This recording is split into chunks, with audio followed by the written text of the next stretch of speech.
Dans un instant, nous allons rencontrer, discuter toujours avec notre coach qui vient tous les mercredis. C'est coach Ina Kanouté, Master Coach, Corporate and Live Coaching. Le thème avec elle, c'est les piliers de la vie, les valeurs, les limites, les besoins et les ressources. Alix, c'est tout un programme, n'est-ce pas? Exactement. Et encore, on va s'abreuver à sa source pour nous donner des orientations sur comment mener à bien notre vie pour qu'elle soit épanouie, tout simplement. L'épanouissement de la vie dans la vie passe par un bon nombre de facteurs qu'il faut savoir intégrer, qu'il faut savoir vraiment mettre dans sa vie. Coach, bonjour. Bonjour. Merci d'illuminer ce plateau. Merci. Comment ça va? Ça va bien. Ok. Super. Et vous ce matin? Ça va très On bien. essaie. Très Surtout heureux, quand en j'ai à mes côtés comme ça deux ravissantes femmes. Je suis heureux et je sais qu'il y a des gens qui m'envient comme ça. Oh là là, mais c'est ça aussi les piliers de la vie. Avoir de la bonne compagnie qui vous tire toujours vers le haut. Alors coach, on va les piliers de la vie, les valeurs, les limites, les besoins, les ressources. On va commencer par les valeurs. On va déjà commencer à dire c'est quoi les piliers. Les piliers, oui. Voilà, les valeurs font partie Des piliers. Voilà, c'est pour ça que et j'avais... les piliers, c'est exactement comme quand on construit une maison, on a besoin que la maison soit soutenue par une fondation. Oui. Et c'est la fondation qui va faire que la maison sera solide. Et les piliers de vie font partie justement de ce qui va tenir notre vie en équilibre tout le long du parcours. Et donc, parmi ces piliers, on va parler ce matin des valeurs. D'accord. Les piliers les plus importants, sinon le pilier le plus important. Le pilier des piliers. Alors, quelles Tout à sont fait. ces valeurs-là que l'on devrait cultiver? Disons qu'on ne va pas parler en termes de quelles sont ces valeurs, mais qu'est-ce que nous avons comme valeurs. Ça veut dire que vos valeurs ne sont pas forcément mes valeurs. Les valeurs, c'est ce que j'ai acquis comme, pendant mon éducation, pendant mes expériences, pendant mon enfance, mais que j'ai surtout avalé, accepté. J'aime bien ce mot avaler parce que les parents nous inculquent des choses, nos expériences nous font passer par diverses valeurs. Ensuite, qu'est-ce que j'accepte et que je prends pour moi? À partir de ce moment, ça devient mes valeurs. Il y a également ma personnalité, mon comportement. Et donc, ces valeurs, quand je les ai désormais, ça tient quelque part tout le long du parcours comme pilier de ma vie. Et donc, je dois agir en fonction de ces valeurs pour me sentir bien dans ma peau. Quelle est la différence entre valeurs et Les principes? Disons que les principes, Ah oui. oui. Disons que les principes viennent des valeurs. On a des valeurs et en fonction de ces valeurs, on a des principes qu'on respecte. C'est un sous-groupe. C'est un sous-groupe des valeurs. Très bien. Alors, concernant les limites, elles découlent des valeurs? À peu près, on peut dire ça comme ça. Les limites sont également un des piliers de vie. Mais effectivement, quand on a des valeurs, c'est en fonction de nos valeurs que nous avons des limites. Et donc, nous devons amener les autres à respecter nos limites et bien sûr respecter les limites des autres également. Et comment se construisent en nous les limites? C'est par nos peurs, nos échecs, Par nos nos- ressentiments? Nos sentiments, les choses qui nous dérangent. Les choses qui nous dérangent et qui nous sortent de nos gongs. Donc ça, c'est nos limites. Et souvent, on les connaît, on ne les respecte pas toujours. Par exemple, dans une relation à deux, on a par exemple envie de garder l'harmonie pendant que l'autre piétine nos limites. On se dit, je ne veux pas créer de problème. On fait des compromis. On fait des compromis, sauf que quand il s'agit vraiment de nos limites, ce compromis n'est pas très justifié parce qu'à long terme, ça va exploser. Parce que quand quelqu'un piétine nos limites à un moment, deux fois ou trois fois, à un moment ou à un autre, on finit par dire stop. Et souvent, on dit stop de la pire des manières. Donc, il est bon plutôt de faire respecter ses limites très tôt, de les faire comprendre aux autres et aussi de respecter leurs limites. Alors coach, dans un couple où on est censé être fusionnel, on est censé faire un, ça ne fait pas bizarre d'entendre parler de limites? Oui. Non, ça ne fait pas bizarre. C'est pas parce contre que nature? C'est pas contre nature. Un couple, c'est toujours deux entités. D'accord. Et le couple va avoir peut-être ses valeurs aussi. Comme dans une entreprise, on a nos valeurs. Dans un couple, on va se mettre des valeurs. Mais pour que tout ça soit respecté, c'est que chacun des éléments du couple va respecter les valeurs de l'autre. On parle de la notion de respect. Cela voudrait dire qu'on ne va pas balayer du revers de la main ces principes ou ces valeurs quand on rencontre quelqu'un qui en a d'autres. Ah, surtout pas. C'est là où il faut justement, c'est ce qui va créer l'harmonie. Elle a ses valeurs, donc je connais aussi ses limites, puisque ses limites seront en fonction de ses valeurs. Et c'est le respect de ça qui va créer la relation à long terme. Et c'est peut-être parce que tout le monde ne tient pas compte de ça que souvent dans les couples, ça peut ne pas marcher. Comment on fait pour ne pas rester esclave de ses limites? On évolue dans le temps déjà. Ça veut dire que mes limites, il y a 10 ans, peut-être que j'ai eu l'opportunité de les repousser doucement. En général... Ou de les multiplier? Ou de les multiplier. La flexibilité. Si. Mais tout ça va se passer dans un processus de vie. Vous savez, quand on commence à travailler, par exemple, on est tout jeune, nos limites sont très faciles à atteindre. Très vite, on se met en larmes, on éclate, on explose. Et avec l'expérience, on commence à repousser ça. Et donc, on devient plus fort. Nos limites vont bouger en fonction de notre maturité, de notre sagesse et de notre force. Donc, il faut s'adapter à son évolution, à son environnement. Et surtout, rester à l'écoute de soi-même. Surtout, on s'adapte à l'environnement, l'environnement s'adapte à nous. Mais nous restons surtout à l'écoute de nous-mêmes. Qu'est-ce que notre lumière interne. Exactement. Quelles sont mes valeurs aujourd'hui? Quelles sont mes limites? Qu'est-ce que je suis capable d'accepter des autres? Et qu'est-ce que je ne peux pas faire? Mais aussi, quand on parle de valeurs, par exemple, c'est moi et moi. Et je veux dire qu'il y a des comportements que je peux poser qui peuvent piétiner mes valeurs. Et après, je me sens mal dans ma peau. Donc, faire attention à soi-même, à ses valeurs et au respect que nous pouvons apporter à nos valeurs, parce que c'est très, très important. Comme on dit, pouvoir toujours se regarder dans la glace sans avoir honte. Exactement. Par exemple, quand on a la valeur honnêteté et qu'on arrive dans notre fonction à faire des vols ou des malversations, on ne peut pas se regarder dans la glace. Oui, et c'est littéralement ça. Il nous arrive de mettre des miroirs devant certaines personnes et le miroir les effraie, exactement comme un monstre. Ils ne se reconnaissent plus. Ils ont peur d'eux-mêmes. Ils ont peur d'eux-mêmes parce que derrière le fond de l'âme, mais quand même là, il y a un jugement derrière. Ils ont peur de ce qu'ils sont devenus. Exactement. Ah, parlons de jugement. Cela découle du fait qu'on se soit perdu en route. On peut dire ça comme ça. C'est vraiment une bonne similitude parce que nos valeurs, c'est ce qui doit baliser notre chemin. Mais quand on les a perdus, on peut aller... Voilà, parce qu'il y a l'appât du gain, il y a d'autres choses qui nous séduisent. Et à un moment donné, effectivement, on peut se perdre en route. Mais les valeurs sont là pour nous recadrer, justement. Alors, quand on a les valeurs qui guident nos vies, quand on a les limites qui nous permettent de ne pas avoir des excès, il faut irrémédiablement des besoins pour pouvoir jongler et bien marcher dans sa vie. Super. Les besoins font partie, justement, de ces piliers de vie. Donc, on a les valeurs, les besoins et les limites. Effectivement, nos besoins également, il faut les connaître. Et tout s'imbrique, hein, tout va ensemble. Et nos valeurs, on peut les connaître et ne pas les respecter ou ne pas être conscient que c'est important pour nous. Donc, on va taire nos valeurs et se rendre compte après qu'on est profondément mal dans sa peau parce qu'on n'a pas les choses dont on a vraiment besoin. Comme une personne qui a beaucoup besoin d'affection et qui se retrouve dans une relation où elle n'en a pas suffisamment. Justement, comment équilibrer ses besoins à ses valeurs? Disons que ce n'est pas pareil. On peut toujours équilibrer les deux.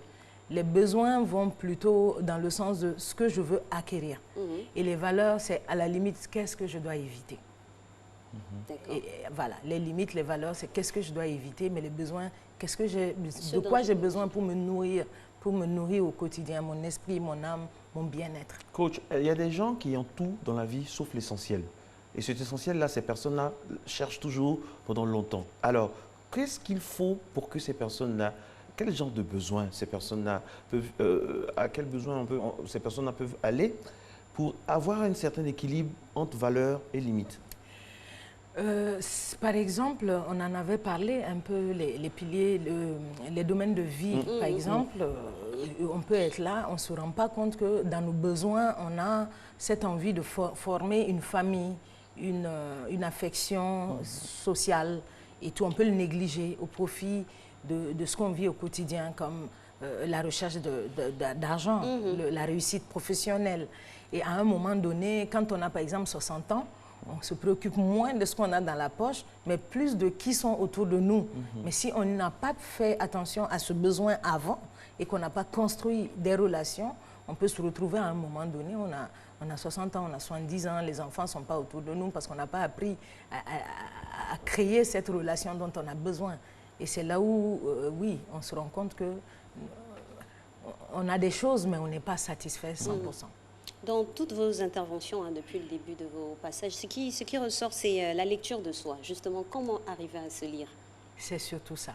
C'est-à-dire ne pas passer son temps à courir derrière des choses et à ne pas toujours se poser des questions. Qui suis-je vraiment? De quoi est-ce que j'ai besoin? Où est-ce que je suis en train d'aller et pourquoi? Il faut chercher le temps, passer le temps à courir derrière soi-même. Exactement. Je crois que c'est l'essentiel, c'est le plus important. C'est ce qui va nous permettre après de faire tout ce dont on a besoin et d'éviter ce qu'il faut éviter.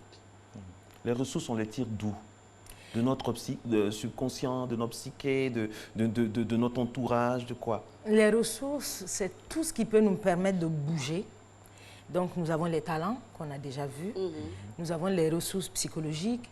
Nous avons les ressources émotionnelles. Nous avons énormément, voilà, exactement. On a énormément de ressources d'aptitude qui sont souvent dans un stade latent que nous n'avons pas forcément expérimenté. Et c'est pourquoi on dit quelquefois que quand quelque chose d'inattendu arrive, quand l'échec arrive ou quand des problèmes se posent, ça nous permet de sortir des ressources insoupçonnées qu'on avait au fond de nous. Donc, quelque part, ça nous grandit. Mais les ressources, on peut les mobiliser même quand on n'a pas un problème, forcément. Quand on sait qu'on a besoin de beaucoup de ressources parce qu'on veut lancer un nouveau projet, on veut lancer une nouvelle entreprise, il faut aller chercher ces ressources-là et les mobiliser. Il faut en être conscient. Ça fait également partie de la connaissance de soi. Il faut se connaître ses ressources, les mobiliser pour pouvoir aller vers de nouveaux projets. Et justement, avec votre compétence, peut-être qu'on aura des techniques précises pour pouvoir être à l'écoute de soi-même. Je pense qu'on va y arriver. Et les ressources, comment aller les puiser concrètement? Au quotidien? Au quotidien. D'abord, et puis après, chaque année, faire un bilan? Oui, mais déjà, on a parlé par exemple des talents. On cherche à comprendre qui l'on est. Ensuite, on a des questionnaires. On a par exemple certains psychologues qui ont conçu des questions, un questionnaire, tout un questionnaire. Quand on s'y soumet, ça nous montre un tout petit peu quelles sont nos ressources. Qu'est-ce que nous avons un peu de différent ou de plus que les autres qu'on peut aller mobiliser. Ensuite, comme je vous l'ai dit, en cas d'expérience difficile, on les mobilise également. Ensuite, quand on s'écoute, en réalité, chacun d'entre nous se connaît. Le problème, c'est que parfois, on ne va pas chercher ce qu'il y a au fond de nous. Donc, on doit s'enquêter soi-même. On doit être à l'écoute. Moi, j'insiste. Comment trouver la méthodologie ou la pratique pour pouvoir le faire? Tous ces exercices-là, pour pouvoir vraiment ressortir le meilleur de nous-mêmes, le potentiel qui est latent. Il faut voir un coach. Ah, mais le coach est là. Non, il y a énormément d'outils qu'on a, mais c'est des processus. C'est-à-dire que pour vous, je peux vous donner, je vous promets un petit questionnaire qui va vous permettre déjà d'aller vous sonder un tout petit peu et qui va vous faire ressortir vos ressources les plus... Vous me donnez une copie. Alors, coach, les piliers de la vie sont Institut Personae, c'est-à-dire les piliers qui sont à Alix ne vont pas forcément aller à quelqu'un qui a le même âge, le même teint, la même forme qu'Alix. C'est Institut Personae, c'est ça? Exactement. Et parce que nous n'avons pas les mêmes parcours, nous n'avons pas eu la même éducation. Les mêmes souffrances. Les mêmes souffrances, c'est ça, les mêmes expériences. Même l'origine sociale peut jouer. Oui. Et donc, la religion. La religion. Voilà pourquoi, face à une même situation, les gens ne vont pas réagir pareillement. Ce que moi je vais prendre comme une insulte qui va me sortir de ma réserve, peut-être que Alix va le prendre en souriant parce qu'elle a d'autres valeurs. Et c'est de ça qu'il s'agit. Pour un exemple banal, par exemple, il y a des civilisations où on ne regarde pas une personne âgée dans les yeux. Droit dans les yeux. Droit dans les yeux. Il y a d'autres civilisations où c'est un signe d'impolitesse. Exactement. Mais n'oublions pas que ça peut venir de ma civilisation, de ma société, mais que je peux ne pas l'avoir accepté comme une de mes valeurs. Et les valeurs, il y a par exemple la valeur liberté. Moi, je peux avoir besoin de plus de liberté que mon vis-à-vis, par exemple. Et dans ce cas-là, comment intervient les âmes sœurs, des personnes qui se trouvent des atomes crochus, qui sont en symbiose? Comment ça se passe? On est synchrone, non? Je pense. Voilà. Jusque-là, tout va bien. Il peut vraiment se trouver que des personnes soient connectées sur d'autres plans, sur le plan de l'esprit, mais ne pas avoir forcément les mêmes valeurs. Ça voudra dire que délibérément, on doit s'organiser pour trouver des points d'entente et pouvoir se faire des concessions afin qu'on puisse quand même apprendre le vivre ensemble, même sans forcément avoir les mêmes besoins et les mêmes valeurs. Parce qu'il y a des fois, on rencontre des personnes, on a l'impression de les avoir connues depuis toujours. On parle des fois des frères d'une autre vie, des femmes d'une autre vie, mais franchement, c'est hallucinant. Et par contre, malheureusement aussi, il y a des personnes, il y a une antipathie, quel que soit le diplomate qui sera au milieu, ça ne va jamais. C'est tendu toujours. C'est toujours tendu. Je pense qu'il y a des énergies qui se rejettent parfois ou qui s'attirent. Et ça arrive réellement. Mais j'avoue que même quand vous vous attirez comme ça, vous pouvez ne pas avoir les mêmes valeurs. Et donc, il y aura toujours ce besoin de calibrer les choses afin que tout aille pour le mieux. Est-ce que ce n'est pas toutes ces données-là auxquelles on ne fait pas attention qui créent beaucoup de séparation, de friction dans les relations et plus encore les relations amoureuses? Et comment? Il y a d'ailleurs des études dans la matière qui nous disent que, encore cette question de besoin, nous n'avons pas les mêmes besoins. Vous pouvez avoir un conjoint qui a besoin de paroles valorisantes, et c'est ce qui est important pour lui, qui lui permet de bien se sentir. Et toi, tu peux ne pas avoir besoin forcément de paroles valorisantes, mais de moments de qualité. Et lui, il peut aussi ne pas respecter ça. Et donc, vous avez... me plaît ce matin. Voilà, vous avez bien envie de rester ensemble, mais vous n'avez pas les mêmes besoins. Et donc, qu'est-ce qu'il faut faire? Il faut que toi, tu puisses donner beaucoup plus de paroles valorisantes à l'autre et que l'autre te donne un peu plus de... Et comment on fait, coach? On s'assoit pour dire ça? Est-ce que ça n'enlève pas le côté naturel, le côté instantané, le côté instinctif d'une vie à deux, par exemple? Ça ne peut pas être instinctif parce que l'expérience a montré que c'est au fur et à mesure qu'on ça se construit. Mais nos parents au village, comment ils faisaient eux? Ils n'avaient pas de coach, mais regardez comment leur couple, leur vie a réussi. Il y avait de la compromission. Vous êtes sûr que ça réussissait beaucoup? Nos mamans ont beaucoup supporté. Enfin, je veux dire, on a justement une expression africaine qui dit que certains couples, c'est sur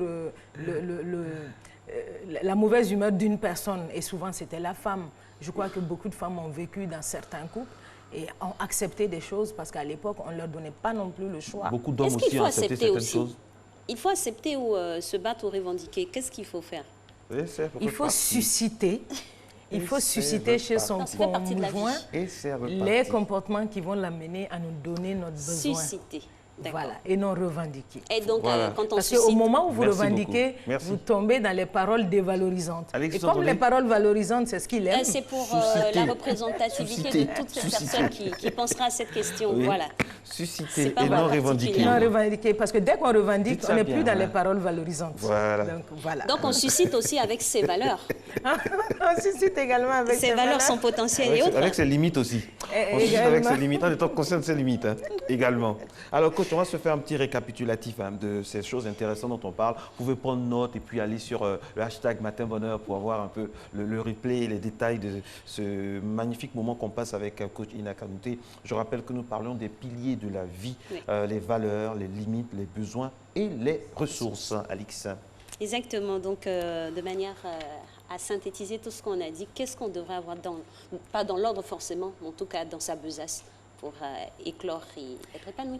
Dans sa besace, j'aime bien dire, et d'ailleurs, je me fais souvent appeler architecte parce que je dis que les coachs construisent l'humain exactement comme une maison. C'est de se dire, pour avoir une vie solide et équilibrée, qui ne s'écroule pas au moindre petit vent, il faut avoir des piliers bien plantés.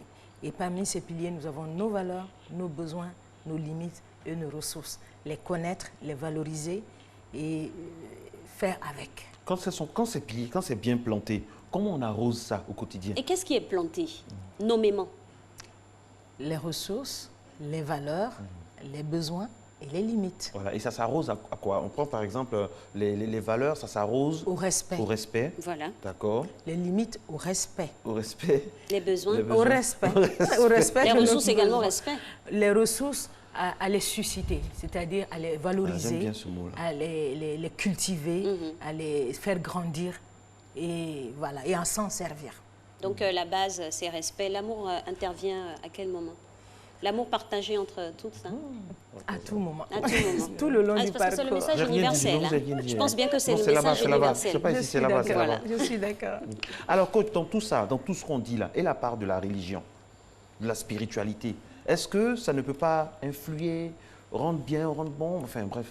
Par exemple, quand vous voyez les valeurs de certaines personnes, la religion peut faire partie des valeurs de certaines personnes. D'accord. Et d'autres personnes, ce sera moins important. Il y a des athées, oui. Exactement. Et donc, quand on fait les valeurs... Non, on peut ne pas être athée. On peut ne pas être athée, mais les valeurs qui n'ont aucun lien parce avec que une nous, religion. par exemple, quand on fait les valeurs d'une personne, on fait les 5 valeurs qui viennent. On peut être bien même inscrit dans une religion et puis ne pas respecter les valeurs de la religion. On voit ça souvent. Exactement. Mais quand on a ça comme valeur, parmi les 3 valeurs prioritaires, il vaut mieux les respecter pour bien se sentir. Ça fait du bien, ça aide. Exactement. Et aussi, on n'est pas infaillible. Hein. Des fois, on peut trébucher quand on n'a pas respecté. Bien sûr, on peut trébucher quand on n'a pas respecté. On revient dans les rangs rapidement. On revient dans les rangs. On ne dure pas, comme on dit en Afrique, on ne dure pas dans mauvais rêves. Il ne faut pas le faire. On reprend vite la route et on avance. Exactement. Et on avance. Et c'est la somme de tout ça qui, au soir de nos vies, nous donne de la consistance, quoi. Exactement. Et j'aime bien ce mot, c'est ce qui fait que nous avons une personnalité qui prend du gabarit, nous sommes bien plantés. Et donc, au moindre... souvent, vous voyez, il y a des orages, quelqu'un vient à son travail le matin, il a été enlevé de son poste, il s'écroule, il tombe malade, tout s'arrête pour lui. Et d'autres, ils le prennent comme une opportunité de croître autrement. La différence entre ces gens, c'est justement... Comment prendre quel est le mot que... La consistance. La consistance. Comment donner de la consistance à notre personnalité. Ça sonne plus bien dans votre bouche. Exactement.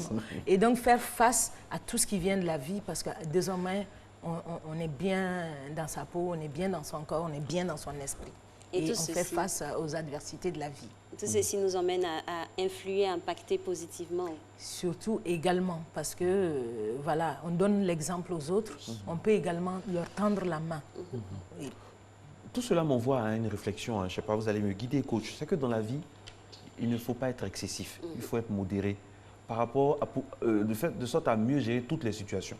Parce que des fois, on peut être excessif, parce qu'on ne sait pas ce qui va se passer demain.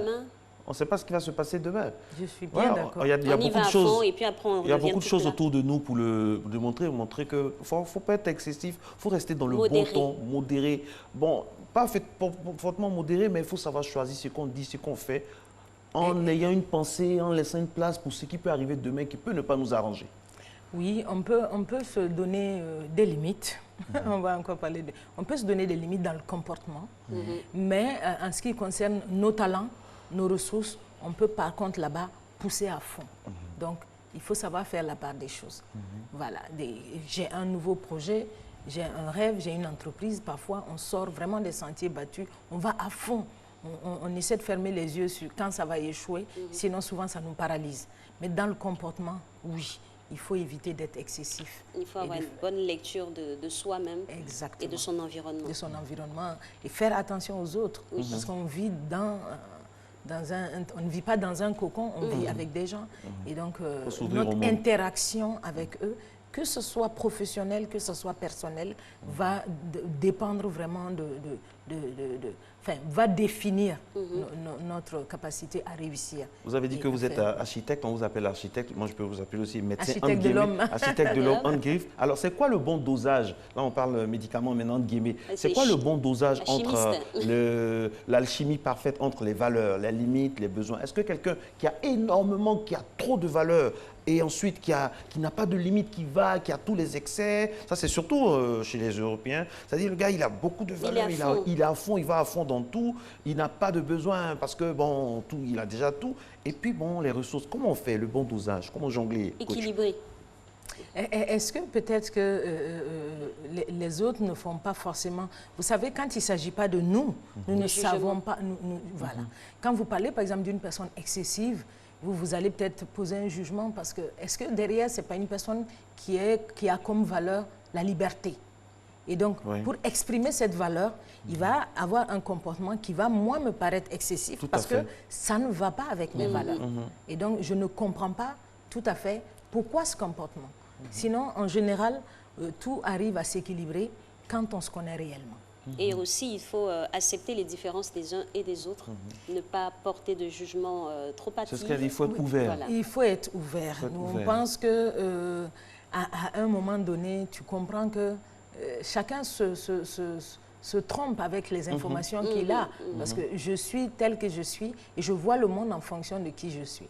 Mais en prenant du recul, je sais également que les autres sont là, il faut que je les respecte. Voilà pourquoi quand on parlait justement de besoins, on disait il faut faire attention aux besoins des autres. Donc ne pas seulement voir ses propres besoins. Se focaliser sur ses propres besoins, mais intégrer dans sa manière de faire les besoins des autres, même si... Et surtout des personnes avec lesquelles nous collaborons.